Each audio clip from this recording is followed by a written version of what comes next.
I'm not one for fairy tales or serendipity. My life's pretty much been about balance sheets, tax codes, and making sure numbers line up just right. Name's Emma, by the way. I've been an accountant for the better part of my adult life, recently turned auditor after a brutal few years hitting the books. That's the thing about me, when I set my sights on something, I get it done. No fluff, no fuss. This story kicks off on an unremarkable Tuesday. I was out hunting for a calculator, not just any calculator, mind you, but one of those fancy ones that can practically do your taxes for you. I found myself at this electronics sale downtown, thinking I'd swoop in and out. That's when the universe decided to throw me a curveball in the form of Alex. Alex was also in the market for a calculator, which I found out when we both reached for the last high-end model on the shelf. Our hands brushed, and I looked up into the most annoyingly charming face I'd ever seen. He had this cheeky grin like he'd won some sort of prize. "Looks like we've got ourselves a standoff," he said, his voice smooth but edged with amusement. I raised an eyebrow, not in the mood for games. I saw it first. I shot back, trying not to show any interest in the banter. But deep down, I was mildly entertained. "Oh, come on. Let's not start World War III over a calculator. How about we grab a coffee and talk it over?" he suggested, that grin still plastered on his face. The cafe was a little joint a few blocks away, quiet enough for us to chat. Turns out, Alex wasn't just some guy with a weird thing for calculators. He worked as a production director at his family's company, something to do with manufacturing that was miles away from my world of numbers. "So, you're like, what, a big shot at your company?" I asked, sipping my coffee, trying not to sound too impressed. He laughed, shaking his head. "Hardly. I just try to keep things running smoothly. It's my dad's business, really. I'm just the guy making sure we don't screw it up." The conversation flowed easier than I expected. Alex had a way of making you feel like you were the only two people in the room. He was curious about my work as an accountant, which no one outside of my profession had ever been before. "So you catch people trying to sneak a fast one with their finances?" he asked, intrigued. "Something like that. I make sure everything adds up. And when it doesn't, that's when I really get to work," I explained, warming up to the subject. "It's like being a detective, but for numbers." "Sounds intense. I can barely balance my checkbook without breaking a sweat," he admitted with a chuckle. We talked about everything and nothing, from our worst coffee experiences to the state of the economy. Before we knew it, hours had passed. Alex was easy to talk to, and for the first time in a long while, I felt genuinely relaxed. As the cafe started to hint at closing time, Alex finally broached the subject of the calculator again. "So, about our little standoff earlier," he began, trailing off, with a smirk. I laughed, realizing I'd almost forgotten about it. "Keep it. I've got a spare at home anyway," I conceded, feeling unexpectedly generous. "Only if you let me take you out for dinner. Consider it a thank you for the calculator, and for the company today," he countered, his tone hopeful. I hesitated, not used to making spur-of-the-moment decisions like this. But something about Alex made me want to throw caution to the wind, just this once. "Deal. But if you're late, I'm taking the calculator back," I joked, fully aware I was stepping into uncharted territory. Life after meeting Alex took a turn for the unexpected. Our coffee dates turned into dinner dates, and before I knew it, I was deeply entangled in a world far removed from my spreadsheets and financial reports. It wasn't just about numbers anymore, it was about us, building something together. One evening, Alex and I were lounging on my couch, a mess of Chinese takeout containers between us. We'd been seeing each other for a solid few months by then, and everything felt right. Comfortable, even. "So, Emma," Alex began, his tone a bit more serious than the casual banter we'd been sharing. "I've been thinking." I eyed him suspiciously, a half-eaten spring roll, paused mid-air. "Thinking can be dangerous. What's up?" He chuckled, reaching for my hand. "Dangerous, huh? Well, I was thinking about us. About how good this feels." I don't want to scare you off, but I really see this going somewhere. I set the spring roll down, my appetite suddenly replaced by a swarm of butterflies in my stomach. I feel the same, Alex. It's been easy. You know, in a good way. Exactly. He was animated now, his eyes lighting up. So, I was wondering, what do you think about us moving in together? The question caught me off guard. Moving in together was a big step, a leap into a future I hadn't allowed myself to fully imagine yet.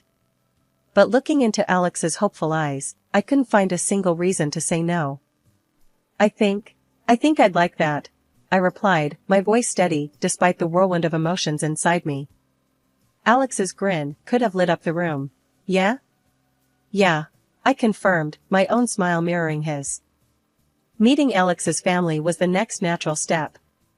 His father, a self-made man with a firm handshake and a gaze that could either warm you up or freeze you out, welcomed me with surprising warmth. Emma, Alex hasn't stopped talking about you. Glad to finally meet the woman who's stolen his heart.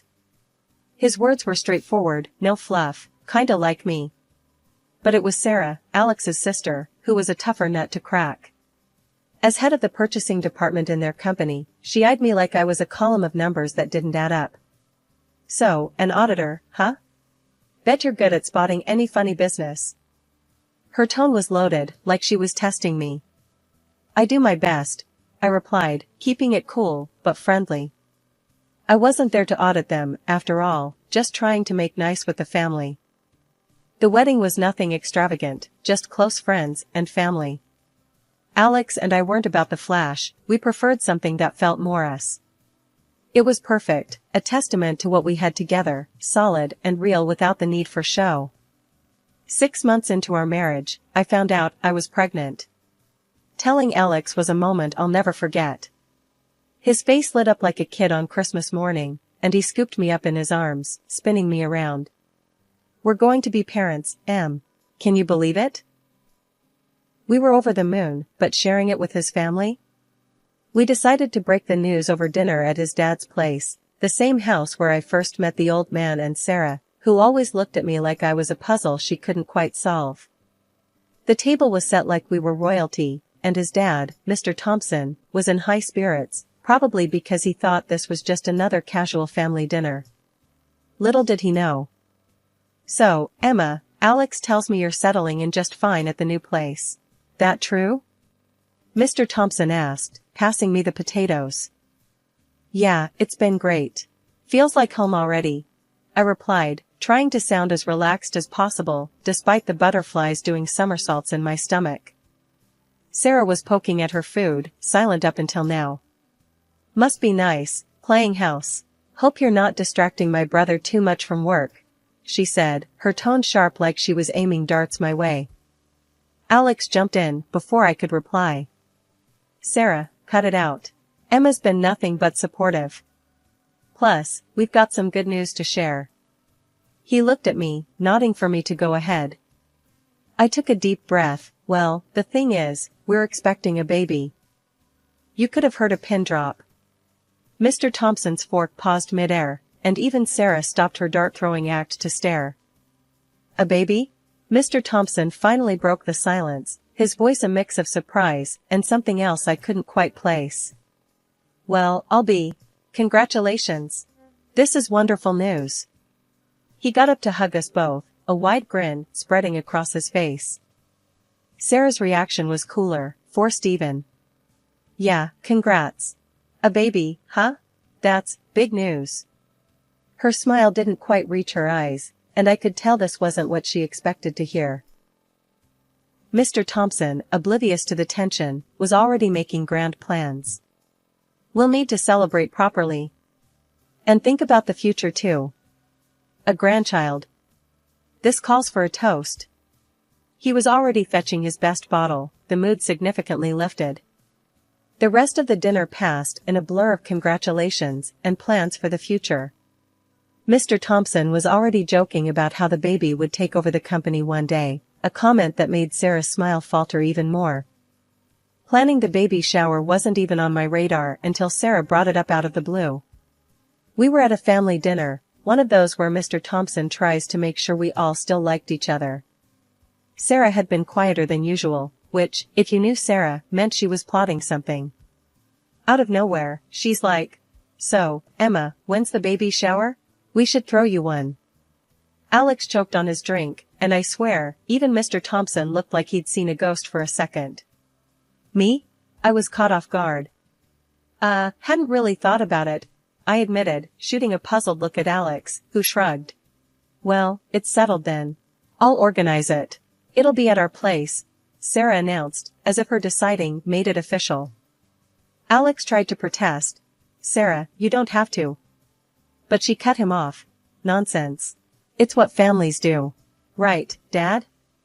Mr. Thompson, bless him, just nodded, probably too surprised or scared to disagree. So, it was settled. Sarah was throwing the baby shower, and I had this nagging feeling in my gut that her sudden generosity wasn't without strings. The day of the baby shower arrived, and honestly, it was more than I expected. The decorations were tasteful, the food was great, and Sarah played the part of the gracious hostess a little too well. Relatives I hadn't met yet were cooing over baby clothes and sharing unsolicited advice. It was all going surprisingly smooth, which should have been my first clue that something was up. Towards the end, just as people were starting to leave, Sarah made a show of clinking her glass to get everyone's attention. "Before we all go, I just want to say something," she started, her voice dripping with a sweetness that didn't quite reach her eyes. "Recently, we've had some things go missing in the house. Just small stuff, but still. I hate to ask, but could everyone just check their belongings? Just to be sure." The room went quiet. It was like one of those moments in a movie where you know something bad's about to happen. People started awkwardly rummaging through their bags and pockets, and I felt this sinking feeling in my stomach. "And Emma," Sarah turned to me, a smile plastered on her face, "I couldn't help but notice you putting something in your purse earlier. Mind showing us what it was?" My heart was racing. "Sure, Sarah. I've got nothing to hide," I said, my voice steady despite the panic setting in. I opened my purse and turned it upside down, letting its contents spill out on the table. Among the usual mess, a pair of diamond earrings clattered onto the surface. I froze. Those weren't mine. Sarah's smile widened. "Looks like we found our thief. We need to call the police." The room erupted into whispers, and I could feel every eye on me. I was mortified. "Those aren't mine. I swear," I managed to say, but my voice was barely above a whisper. Alex was by my side in an instant. "Enough, Sarah. We'll handle this ourselves," he said, his voice cold. The party broke up quickly after that. Accusations and confused goodbyes filled the air as people left. I was in a daze, the evening a blur of embarrassment and confusion. Once everyone was gone, I confronted Sarah.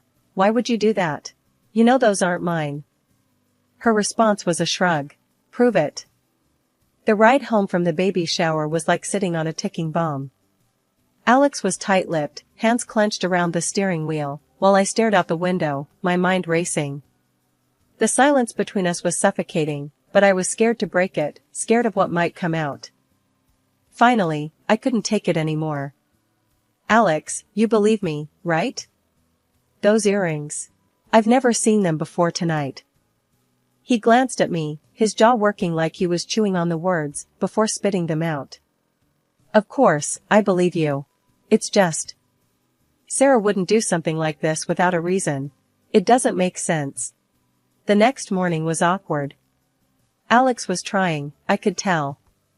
He made breakfast, something he never did, and kept shooting me these little looks like he was checking if I was still there with him. I talked to my dad. "He wants us to come over, talk about what happened," Alex said, breaking the silence over eggs and toast. I put my fork down, appetite gone. "And what? Defend myself? Prove I'm not a thief?" "It's not like that, Em. He's just concerned. We all are," Alex tried to explain, but his words felt like band-aids on a bullet wound. At Mr. Thompson's house, the air was charged. Sarah wasn't there, Probably for the best, because I wasn't sure I could handle seeing her without lunging across the room. Mr. Thompson looked like he was carrying the weight of the world on his shoulders, a look I hadn't seen before. "Emma, Alex tells me there's been a misunderstanding," he started, his voice heavy. "A misunderstanding?" I repeated, incredulous. "Your daughter accused me of stealing, in front of everyone." "How is that a misunderstanding?" Mr. Thompson sighed, a deep, weary sound. "Sarah has her reasons for doing things. Sometimes, they're not clear to the rest of us. So, her reasons justify publicly humiliating me?" I couldn't keep the bitterness out of my voice. "It's not like that. We just need to get to the bottom of this," Alex interjected, but I was beyond listening. The days following the disaster of a baby shower were tense. Alex and I were tiptoeing around each other, and around the issue with Sarah, like it was a sleeping dragon. Neither of us wanted to poke it, but we both knew it was there, breathing fire on everything. It was late one evening, the kind where the silence feels too loud, that Alex finally broke.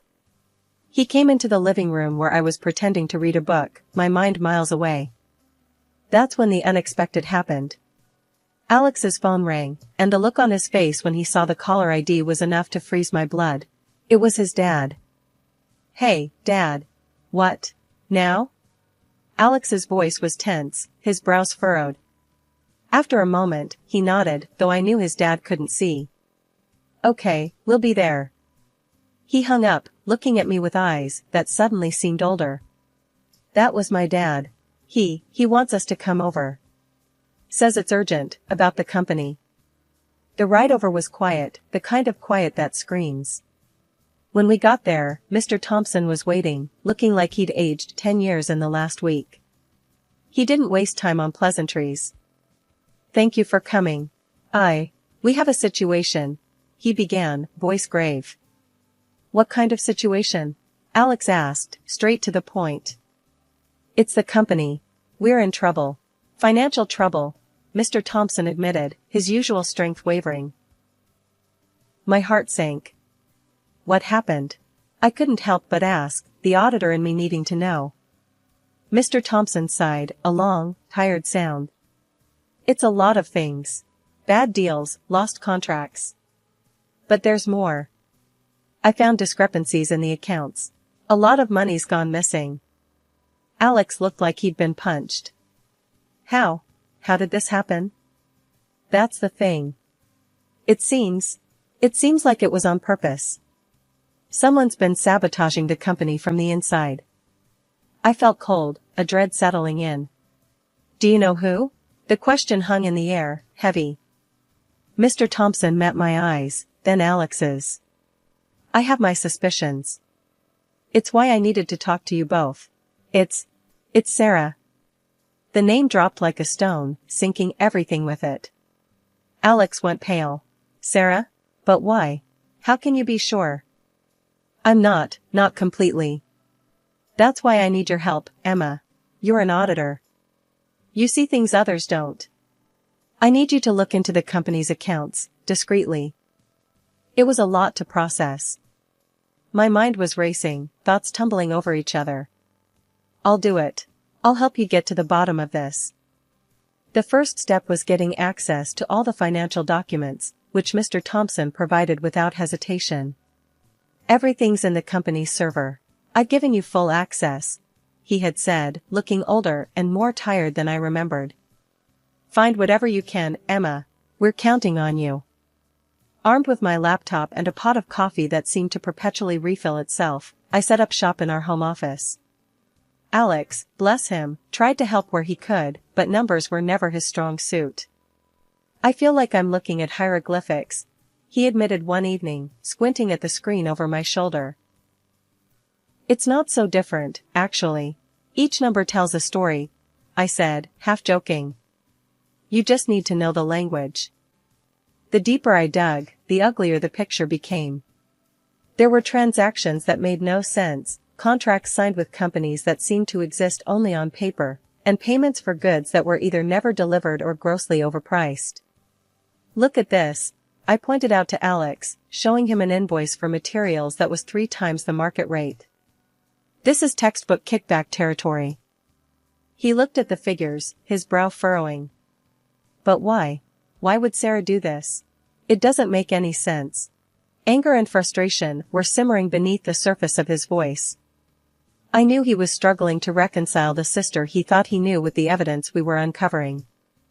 One evening, after a particularly long session of cross-referencing invoices with delivery notes, Alex let out a deep sigh. We're going to have to confront her, aren't we? I closed my laptop, the weight of his words settling between us. Yeah, but not yet. We need irrefutable proof first. We can't accuse her based on suspicion alone. It was late one night when I finally closed my laptop, the last piece of the puzzle slotting into place. We had it. Proof that Sarah had been embezzling from the company, signing off on deals that benefited her personally at the expense of the company's health. We were gathered in the boardroom, a room that had seen better days, with the weight of the company's future hanging in the balance. The air was thick, charged with anticipation and dread as Mr. Thompson, Alex, Sarah, and I, along with the rest of the board, sat around that imposing oak table. As you're all aware, we've been facing significant financial discrepancies within the company. I started, my voice steady despite the fluttering in my stomach. My investigation has uncovered the source of these issues. All eyes were on me, including Sarah's, which flickered with something I couldn't quite place. Fear, maybe, or defiance. I found that contracts for equipment and materials have been signed with companies that exist only on paper. These contracts were grossly overpriced, and the equipment and materials supplied were either faulty or of subpar quality.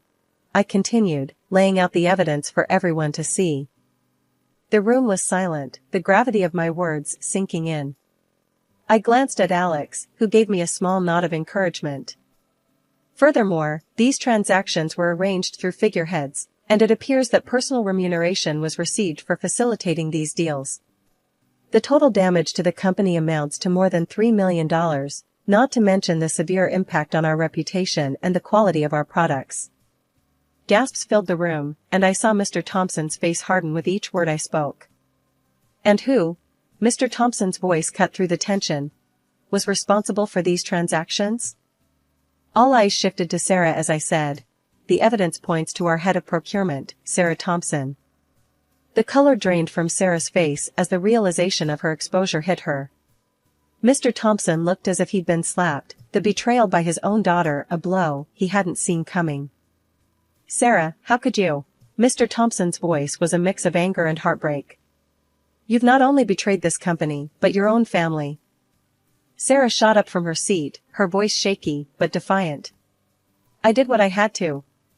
I deserved recognition, a chance to prove myself, but all you ever cared about was Alex and now her. She spat, pointing at me. Mr. Thompson was on his feet now, his usual composure shattered. You've done irreparable harm. I am disowning you and disinheriting you. You will face the full extent of the law for what you've done. The room erupted into chaos, with board members whispering among themselves, shock written all over their faces. The sound of police entering the room to detain Sarah was almost surreal, a stark reminder that the consequences of her actions were very real. After the storm had passed, and Sarah had been taken away, Mr. Thompson turned to me, his eyes softening. Emma, you have done this company, and this family, a great service. You've shown a strength and integrity that is rare. Thank you. After all the dust settled and Sarah faced the music, getting slapped with an 8-year sentence, things started to shift for us. Not only did she have to cough up a chunk of change to the company for all the mess she caused, but she also had to pay me directly. Yeah, for that stunt she pulled with the earrings, trying to paint me as a thief. In the midst of all this chaos, life threw us a beautiful curveball. I gave birth to our little bundle of joy, a healthy baby who brought so much light into our lives. It was like, amidst the storm, we found our sunshine. And let me tell you, this kid has a special bond with their granddad. Whenever we visit Mr. Thompson, it's heart-melting to see them together. The old man's face lights up in a way I've never seen before. It's pure love, no two ways about it. Amidst adjusting to new motherhood and all, I took a giant leap, started my own auditing firm. Yeah, took all that mess and turned it into a mission. Now, I'm out here helping folks straighten out their books, catching mistakes, and stopping fraud before it can even start. It's tough work, but someone's gotta do it. Plus, having gone through what we did with the family company, I've got a personal score to settle with any sort of financial foul play.